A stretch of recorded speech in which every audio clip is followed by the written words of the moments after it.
Hi everyone, welcome back. I'm Matt Willis, and on the Mend, we dive into real stories of mental health, addiction, and recovery, looking back at the hardest moments to understand how people move forward. I've been thinking a lot about connection recently. I've just been working on Love is Blind. I've been very much in Love is Blind world, and that's all about connection. So I really want to kind of explore that today. I think in recovery, so much is about learning to be seen and learning how to be accepted. And sometimes that's terrifying, but also that's really where the healing begins. So let's explore that, right? If you're here for real talk about relationships, whether with others or yourself, hit follow, leave a review, or share this episode with someone who needs it. This is a safe space for honesty. And I'm going to be as honest as I can. I want you to be as honest as you can with me. I mean that, right? If you know someone who's struggling with this kind of stuff, pass this on. Maybe it might be just what they need to hear. As always, we're going to start with the gratitude list. It's something I've been doing for a long time. I bang on about it all the time, and it's something that means a lot to me. So I'm going to start with 3 things I'm grateful for. I haven't done a gratitude list yet today, so I'm going to really think about these things. I think the first one that's coming to mind is, what I love about doing Love is Blind is that I get to work with my wife. And I get a lot of people say things to me like, isn't it strange working with your wife and then, going home and her being your wife? I'm like, no, I love it. I really genuinely love it. And we kind of get time away from everything else to just be us, and we love that time. And working with her is really kind of special. I'm grateful for the way she is with me on set and how we work really well together now. I was nervous about that. I think I went into it quite scared about, letting her down in some way or not being good enough. But I've kind of got over that a bit now, and I feel like we're working really well. So I'm really grateful for that. I'm grateful for, do you know what? Coffee. I know it's a simple thing, but man, I love it. And my morning ritual where I make my coffee is something which I love that time. And I make Emma a coffee every day, and I take pride in hers. Not so much in mine, I just whop it in, but with hers, I take pride. I'm trying to do a little bit of art on the top. Terrible. But I'm really grateful for that. I've got a good coffee machine, which I value. Another thing I'm really grateful for is, I'm going to say it, nice weather. It's such I can't believe how affected I am by weather. Like if it's really rainy and grey, it's okay every now and again, but if it's an onslaught of it can really affect me. So nice weather, man, I'm grateful for that. The sun is out, beautiful day. Once again, I want you to share your gratitude lists with me. So please drop them in, send us a DM at On The Men Podcast with dots in between them.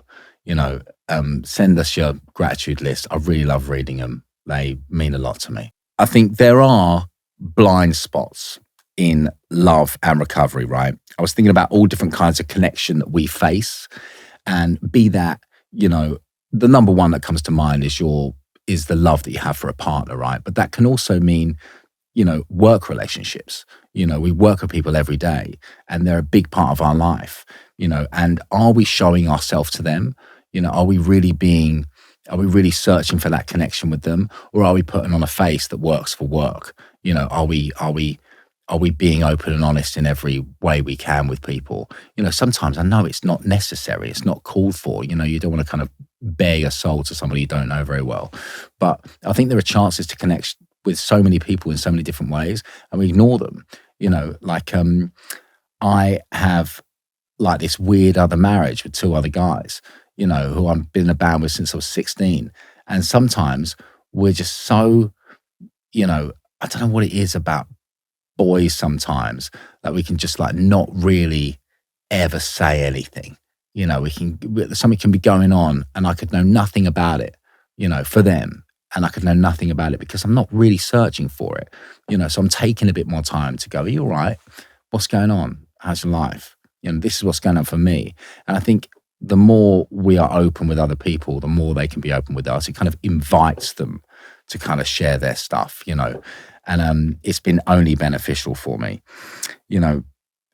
That's another thing I think I want to get into is sometimes we hide parts of ourselves that we don't want to show through fear or shame, fear of rejection, really, which is a massive thing for me. I do not deal very well with rejection. I don't know about you, but with anything in life, if there's a chance of being rejected, I'll stay clear of it, because I'd rather not know, and that can stop me from pursuing things, and there's been so many moments in my life where I've had an opportunity, I've been too scared to do it, and that's through fear of rejection.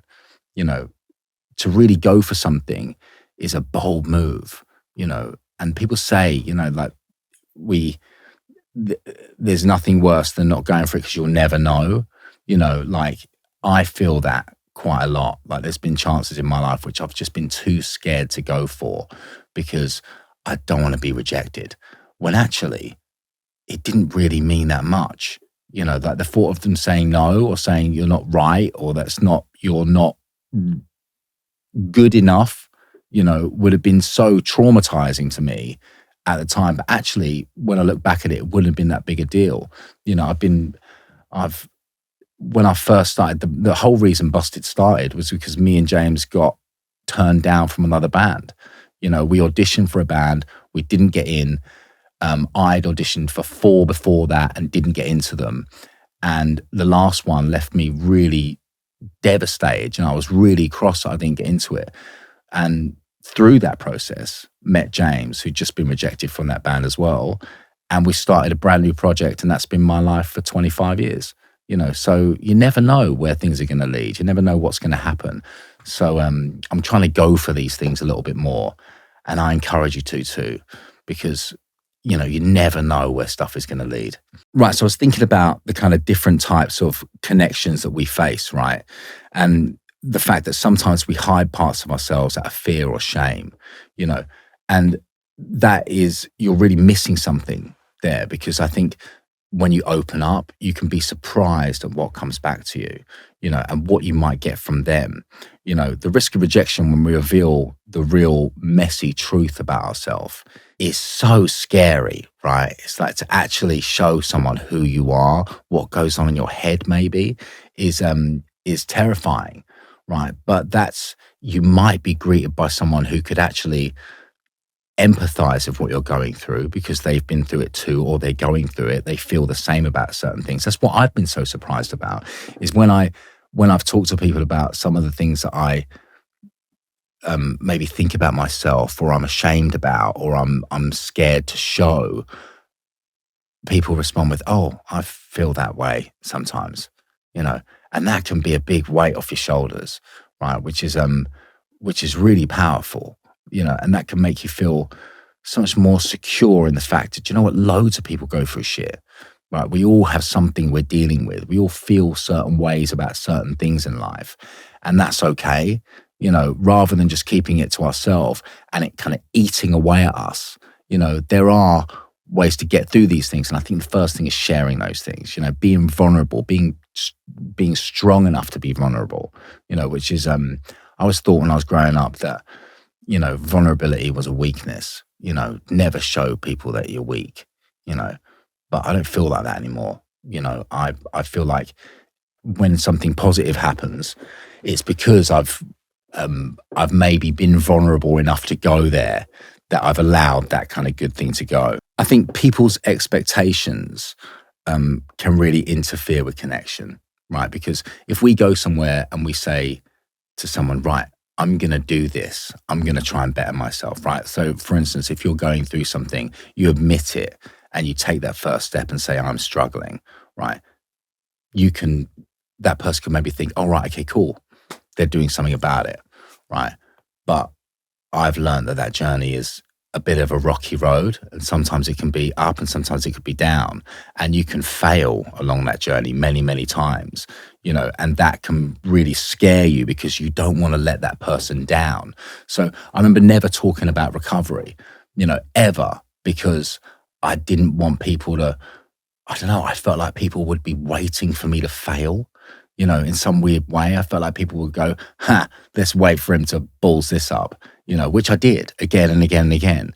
But eventually, the more times I fell down, the stronger I got up every time, and And that was my I don't know, other people's expectations getting in the way of my journey, you know. Um, and the other flip side of that is your expectations of others, right? For instance, if you have a mental health issue and you're having a bad day, right? It can be very easy to expect your partner to deal with your bad mood and just go, right, I'm having a bad day. This is me, deal with it, and you have no comprehension of how that's making the other person feel, and that's really hard for them to live with or for them to deal with. I think we've got to address these things as going, look, I'm really struggling right now. I maybe need some space, or I'm maybe going through something. And you need to allow that person to be able to meet you where you are, rather than hiding from it, and kind of, it's a really mucky place to be sometimes, and expecting that person to just understand and just go, I'm having a bad day, that's it, deal with it, is a really shit way to be. It's like, right, okay, I'm going through something, I'm struggling. You might want to either give me space, or if you want to talk about it, maybe give me a minute, because I'm kind of going through this right now. If you're low energy, that can really impact the other person. Like, I'm really affected by other people's moods. Like, if I walk in somewhere and there's a bad mood or there's a low energy, that's me down. That's me kind of like, my energy is, I'm not very good at hyping a room up. Like, if it's a low energy room, I'm sucked into that energy straight away. I don't know about you guys, but that really, really affects me, and sometimes I have to remove myself from that situation to be able to feel okay in myself. How many times did you wake up last night? Be honest. For me, broken sleep used to be normal, right? I'd crash out, then suddenly be wide awake at 2 a.m. Mornings were the absolute worst. Then I started taking Vitals by Heights, just 2 capsules a day. That's it. No more messing around with a cupboard full of supplements. I mean, this stuff is scientifically proven to improve your sleep, as it's got over 20 essential nutrients, including omega-3s and vitamin D3. This is all backed by real science, right? It's over 1,400 studies on this supplement alone. I mean, it has been massive in improving my sleep, which has improved my recovery. So sometimes I'll be playing a show at nighttime, have to fall asleep because the next day I've got a packed day full of different things. And I really struggled before Heights. And now, sleep through, everything's good. So if you're done with tossing and turning, head to heights.com/OTM and use the code OTM20 for 20% off your first subscription. Start sleeping better tonight. There have been times when I've been unseen or misunderstood in relationships and recovery, through, friends or, even work colleagues in some way. I feel like, and that's partly my fault, because I think I'm not very good at saying how I feel. I'm getting better at that. I'm kind of getting better at laying it all out there and going, you know what, this is, when you do that, it makes me feel like this, right? But that's a really brave move, right? Because other people, I feel, don't respond very well when you do that. Well, I always think that they're not going to respond very well when they do that. Actually, some people just need to understand where you're at, So if you can go to someone and go, do you know what, when you do that, it makes me feel like this, right? And maybe that's not your intention, but that's why I'm responding this way. At least I can understand why you're being a dick. It's a bit of an easier way to navigate it, rather than just being a dick and hoping that they catch on to your vibe. It's about, connection is a lot about communication, I think, and communicating where you are. Communication is a massively important part of any relationship. And the less communication you have with someone, the less it's going to go well, because you can't expect them to understand where you're at unless you tell them, because we're not mind readers. I'm not. I'm terrible at understanding why someone's in a bad mood or annoyed at me. I don't know. I just think maybe they're just a dick, when actually it's probably something I've done. You've got to see your part in these things. When I think about being unseen or misunderstood, it kind of like, one thing that springs to my mind is, I think people can see me as quite antisocial, and am I antisocial? I don't know. was when I want to be, I can be as social as you want, right? But sometimes I'm not very good at it. Like, I'm not very good in certain situations, right? Like, if I'm going to a work event with my wife, right, I'm terrible. I don't know what it is about it. It just puts my back up, and I feel insecure. I feel weird around people. I don't know what to say. I'm trying not to let myself down. I try not to let her down. Like, it's a really weird place I put myself in. Like, a dinner party for me is my idea of hell. Give me an arena full of people and I'll communicate with them for some weird way. I'll be like, "How you doing? Well, cool." Give me a one-on-one chat. I'll get deep and meaningful, but give me a table with 8 to 10 people and I don't know how to behave. It's like I've completely freak out. And I'm like, do I perform? Do I, like, how do I talk to that person there, without feeling like I'm not talking to them people? I just don't understand how to navigate that. It's a really weird situation for me. And so if I don't come to your dinner party, I'm really sorry, but I just don't like them very much. Your food's lovely. I'm just not very good at it. We had lunch with you today. Yeah. Around the table for the first time. How did that? Oh, no, well, that was different. That felt all right. That's so weird. Yeah, that's so strange. Because that was all right. But I think there's something about it being a pre-organized event that you come to. Do you know what I mean? Like, this doesn't happen very much, but like, if you go to like someone's house and you got to sit down and like you're in that, everything about that just feels weird to me. Do you know what I mean? Yeah. Like, why is that so strange? Do you find that stuff strange? Something to ponder on. For sure. It's something to ponder on. You don't find it strange, do you? No, you like it, right? You love it. Come to my house. Yeah, exactly.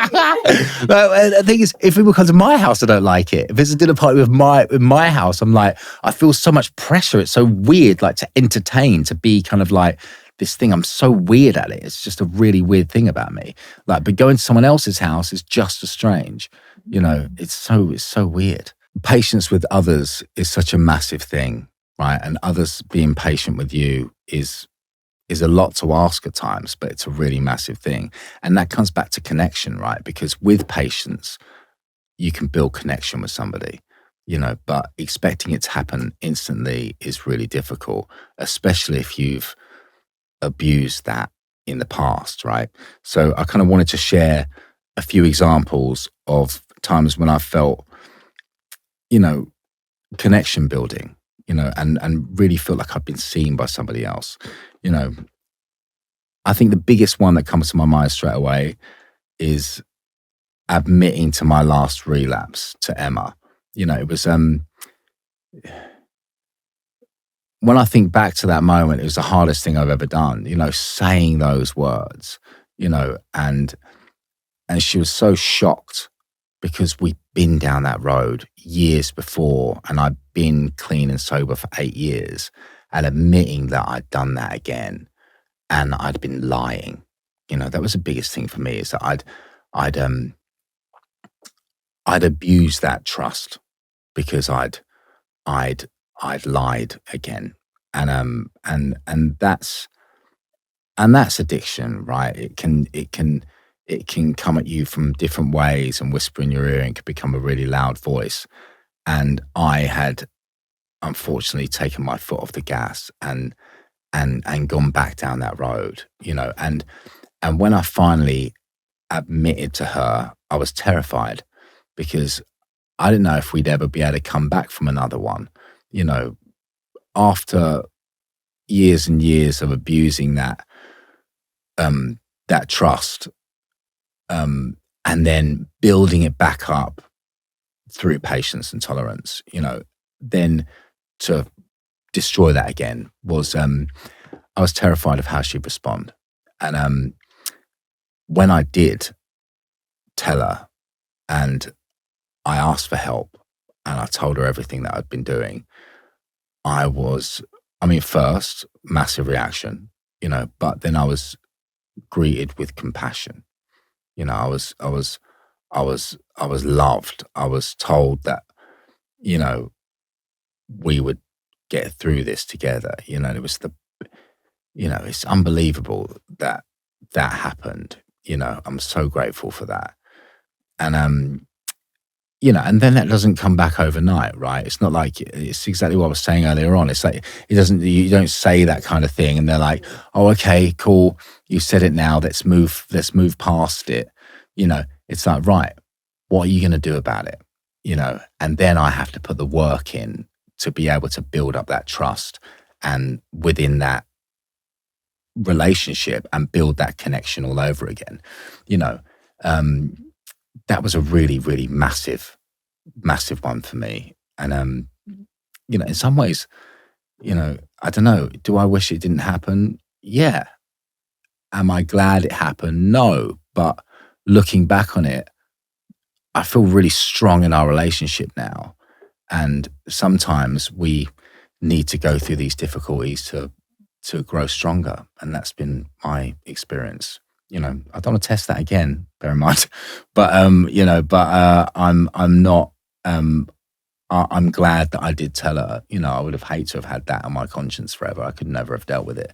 And that, unfortunately, those secrets lead to shame, lead to that cycle of bullshit that leads to relapse again. So I'm maybe a little bit too honest these days, but can't help it.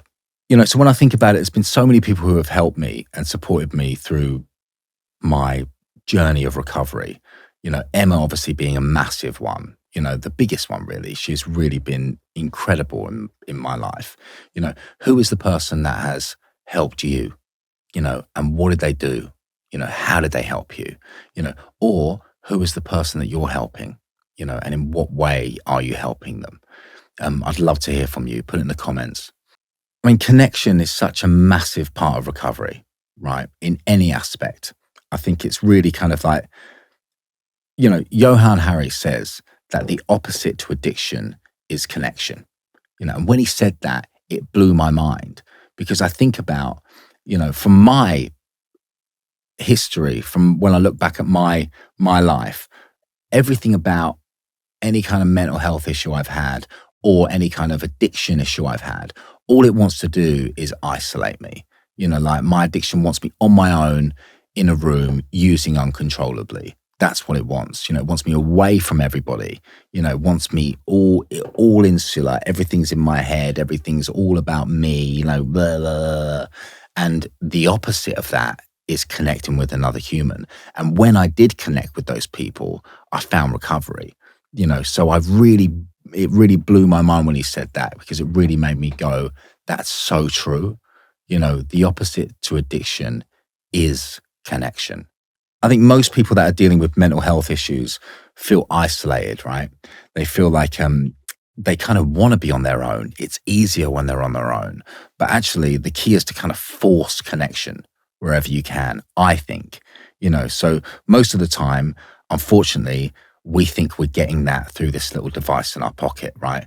But I don't feel like that's the same. A FaceTime call, a phone call can work really well, but there's something about that human-to-human interaction which can really change the trajectory of your life. Like I was helped by speaking to another person, right? And that other person helped me, and I do the same now with other people. If someone's struggling, I want to see them. I want to connect with them because I can talk a good talk on the phone sometimes, if I'm trying to talk my way out of it. But looking into someone's eyes and bullshitting them is a really fucking hard thing to do, So I think if you can, force yourself to connect with others. It may be uncomfortable. It may be the last thing you want to do, right? Especially if you're in a really low place, the last thing you want to do is talk to someone about it. But I promise you, something magical will happen if you do, And if that person is not okay with hearing what you've got to say, find someone else. Just keep searching for connection because it will be the key. Right, so wrapping this episode up, we grow through times of hardship, right? Be courageous. Show someone your true self, and you could just make the biggest step in your own personal journey and your journey with that person. If this episode has spoke to you in any way, please hit the follow button. Please subscribe wherever you can, leave a review or share it with someone who might need to hear it, or even someone you love. If you or someone you know is struggling, you're not alone. There's help out there. We've listed some of the trusted support services in the show notes. Please take a look.